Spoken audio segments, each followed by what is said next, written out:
സുന്ദരൻ, സുശീലൻ, നല്ല സ്വഭാവം, നല്ല ചെറി. അന്ന് വിൽസൻ്റെ ഒരു ചെറി കിട്ടണമെങ്കിൽ അതൊരു ഒന്നൊന്നര ചെറിയാണ്. അത്ര നല്ലൊരു ചെറിയുള്ളൊരു നടൻ വേറെ ഉണ്ടായിട്ടുണ്ടോ എന്ന് എനിക്ക് സംശയം. കാരണം എന്താണെന്ന് വെച്ചിട്ടുണ്ടെങ്കിൽ ഇത്തിരി ഹൈറ്റിന് മാത്രമേ അതിൽ കുറവുള്ളൂ. രോമപുരുഷൻ എന്ന് പറഞ്ഞു കഴിഞ്ഞാൽ വിൽസൻ്റെ ആണ്. ആ നുണക്കുഴി വെച്ചൊരു ചെറിയുണ്ട്. ഇപ്പോൾ ഒന്നും ഇങ്ങനത്തെ നടന്മാരൊന്നും ഫീൽഡിൽ വരുന്നുമില്ല, നമുക്കത് കാണാനും കിട്ടുന്നില്ല. അപ്പോൾ നമ്മളിന്ന് വിൽസനെ കുറിച്ചാണ് പറയണത്. അന്നത്തെ കാലത്ത് ഏറ്റവും വലിയ സുന്ദരിയാണ് ശ്രീദേവി.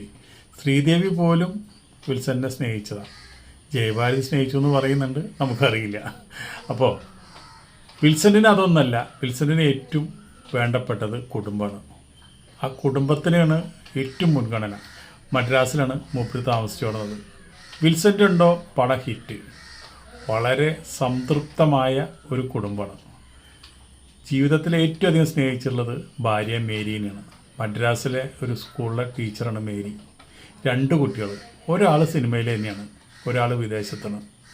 അപ്പോൾ പൊന്നുപോലത്തെ ഒരു കുടുംബം.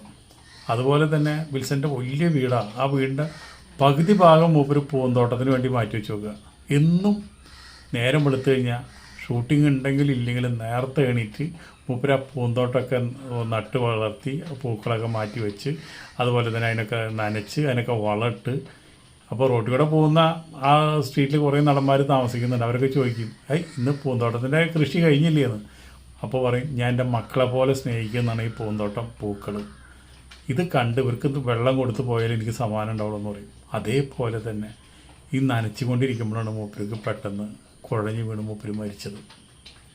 അപ്പോൾ ഏറ്റവും കൂടുതൽ സ്നേഹിക്കുന്നത് സിനിമയെക്കാളും സ്നേഹിക്കുന്നത് പൂന്തോട്ടത്തെയും പൂക്കളെയാണ്. അതാണ് ഇന്നും പരിപാലിച്ചു കൊണ്ട് നടക്കുന്ന വ്യക്തിയാണ്. ആ പൂന്തോട്ടത്തിൽ വീണിട്ടാണ് മൂപ്പര് മരിക്കുന്നത്. 1991 ആഗസ്റ്റ് 30 കാലത്താണ് അദ്ദേഹം മരിക്കുന്നത്. പൂന്തോട്ടത്തിൽ വീണപ്പോൾ തന്നെ അദ്ദേഹം മരിച്ചു. എന്നിട്ട് പിന്നെ കൊണ്ടുവന്ന ആശുപത്രി ചെന്നപ്പോഴേക്കും അത് മരണം സ്ഥിരീകരിച്ചു. 22 വർഷം നീണ്ടു നിന്ന സിനിമാ ലോകത്തെ അഭിനയം. ഒരുപാട് സിനിമയിൽ അഭിനയിച്ചു. 40-ൽ പരം സിനിമകളിൽ മൂപ്പര് അഭിനയിച്ചിട്ടുണ്ട്. അപ്പോൾ അന്നത്തെ കാലത്തെ സുന്ദരനായ ചെറുപ്പക്കാരെന്ന് പറയുമ്പോൾ അന്നത്തെ യുവതി യുവാക്കൾക്ക്, സിനിമ കാണുന്ന യുവതി യുവാക്കൾക്ക്, അവരൊക്കെ ഇന്നിപ്പോൾ പ്രായമായി അമ്മമാരും അമ്മൂമ്മമാരൊക്കെ ആയി. വിൽസൻ്റെ എന്ന് പറഞ്ഞു കഴിഞ്ഞാൽ അവർക്കറിയാം, എനിക്കറിയാം. വിൽസൻ്റെ ഒരു സിനിമ എന്ന് പറഞ്ഞു കഴിഞ്ഞാൽ ബ്ലാക്ക് ആൻഡ് വൈറ്റിൽ നമ്മൾ കണ്ടിട്ടുണ്ട്, കളറിൽ കണ്ടിട്ടുണ്ട്. വിൽസൻ്റും പ്രേംനസീറായിട്ട് സിനിമ വന്നിട്ടുണ്ട്. അങ്ങനെ ഒരുപാട് സിനിമകൾ. അതും വിൽസൻ്റെ ഏറ്റവും വലിയ ഭാഗ്യം എന്ന് പറയുന്നത് എവർഗ്രീൻ പാട്ടുകളിലൊക്കെ നായകനാണ് മൂപ്പര്. അന്ന് അക്കാലത്തെ ഏറ്റവും ഗംഭീര പാട്ടുകളുണ്ട്. നമ്മളിന്നും നമ്മുടെ ചുണ്ടത്ത് മൂളി നടക്കുന്ന പാട്ടുകൾ ഒരുപാടുണ്ട്. അതൊന്നും പേരൊന്നും നമ്മൾ പാട്ടിൻ്റെ വരികളൊന്നും നമ്മൾ പറയുന്നില്ല, എല്ലാവർക്കും അറിയാവുന്നതാണ്. ആ പാട്ടുകളിലൊക്കെ മൂപ്പരാണ് നായകൻ. അതുപോലെ ജയഭാരതിയുടെ കൂടെ കുറേ പടങ്ങളിൽ അഭിനയിച്ചിട്ടുണ്ട്. ഈ വിൽസൻ്റെ ഏറ്റവും വലിയ പ്രത്യേകത എന്ന് പറഞ്ഞു കഴിഞ്ഞാൽ ഡൂപ്പില്ലാണ്ട്, ജയനെ പോലെ ഡൂപ്പില്ലാണ്ട് മൂപ്പര് അഭിനയിക്കും. എന്ന് വെച്ചിട്ടുണ്ടെങ്കിൽ ഒരു എത്ര സാഹസമായ സീനിലായാലും ഡൂപ്പ് വേണ്ടെന്ന് പറയും. അങ്ങനെ പല അപകടങ്ങളും മൂപ്പർക്ക് പറ്റിയിട്ടുണ്ട്. ഒരു വലിയൊരു വള്ളിയുമ്പോൾ പിടിച്ച് ഭയങ്കര ഒരു സാഹസമായുള്ളൊരു സീനിൽ അഭിനയിച്ചിട്ട് മൂപ്പര് അതിൽ നിന്ന് വള്ളി പൊട്ടി വീണിട്ട് വലിയൊരു അപകടം പറ്റിയിട്ടുണ്ട്. അന്നത്തെ കാലത്ത് ജെയിംസ് ബോണ്ടാണ്, എല്ലാവരും പറയാം ജെയിംസ് ബോണ്ടെന്നാണ് മൂപ്പര് പറയുക. അങ്ങനെ നിൽക്കുമ്പോൾ പെട്ടെന്നാണ് ജയൻ്റെ ഉദയം ഉണ്ടാവുന്നത്. ജയൻ വന്നോടുകൂടിയാണ് വിൽസൻ്റ്, അതുപോലെ തന്നെ രതീഷ്, അതുപോലെ തന്നെ സുധീർ, രാഘവേട്ടൻ, ഇങ്ങനെ കുറേ ആൾക്കാർ പിന്നിലേക്ക് പോയി. അവരൊന്നും പിന്നെ ആരും ശ്രദ്ധിക്കാണ്ടായി. അങ്ങനെയാണ് ജയൻ വന്നോട് കൂടിയിട്ട്, ജയൻ്റെ പോലെ സാഹസം കാണിച്ചിരുന്ന ഒരു വ്യക്തി തന്നെയാണ്. ജയൻ വന്നോട് കൂടിയിട്ട് ഇവർ പിന്തള്ളപ്പെട്ടു. അപ്പോൾ ഈ പിന്തള്ളപ്പെട്ടപ്പോൾ വിൽസന് ഒരുപാട് വിഷമം ഉണ്ടായിരുന്നു, ഒരുപാട് സങ്കടമായ മൂപ്പർക്ക്.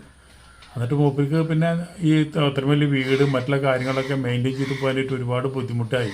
എന്നിട്ട് മൂപ്പരവിടെ വേറെ എന്തെങ്കിലുമൊക്കെ ചെറിയ ബിസിനസ്സുകളൊക്കെ നടത്തി, അതൊക്കെ പൊളിഞ്ഞു പോയി. പിന്നെ അതൊക്കെ പൊളിഞ്ഞു പോയതോടുകൂടിയിട്ട് പിന്നെ IV ശശിനെ വീണ്ടും വിളിച്ചിട്ട് ചാൻസുകൾ കൊടുത്തത്. വേറെ ആരും വിൽസനെ വിളിച്ച് ചാൻസ് കൊടുത്തില്ല. പറഞ്ഞിട്ട് കാര്യം ഉണ്ടാകുന്നില്ല. പിന്നെ അങ്ങോട്ട് 2ാമത്തെ വരവിൽ അങ്ങോട്ട് ശോഭിക്കാൻ പറ്റിയില്ല. അതോടുകൂടിയിട്ട് IV ശശിയും ഔട്ടായി, അതോടുകൂടിയിട്ട് വിൽസൻ്റെ ഔട്ടായി. അതോടുകൂടിയിട്ടാണ് വിൽസൻ്റെ മരണം കൂടി നടക്കുന്നത്. അപ്പോൾ നമുക്ക് വിൽസനെ കാണുമ്പോഴും, നമുക്ക് വിൽസൻ്റെ ചെറി കാണുമ്പോഴും, വിൽസൻ്റെ സിനിമ കാണുമ്പോഴും വലിയൊരു ഹാപ്പിനെസ്സാണ്. ആ ഒരു ഹാപ്പിനെസ്സുള്ളൊരു നടൻ ഇന്നിപ്പോൾ വരാറില്ല, വന്നിട്ടില്ല, ഇനി ഉണ്ടാവുമെന്ന് നമുക്ക് പറയാനും പറ്റില്ല. വിൽസനെ കുറിച്ച് നമുക്ക് നല്ലത് മാത്രമേ പറയാനുള്ളൂ. അതുകൊണ്ട് ഇത്രയും പറഞ്ഞ് നമുക്ക് ആ വലിയ കലാകാരനെ നമുക്ക് ഒന്ന് ഓർമ്മിക്കാൻ വേണ്ടി മാത്രം. ഓക്കെ.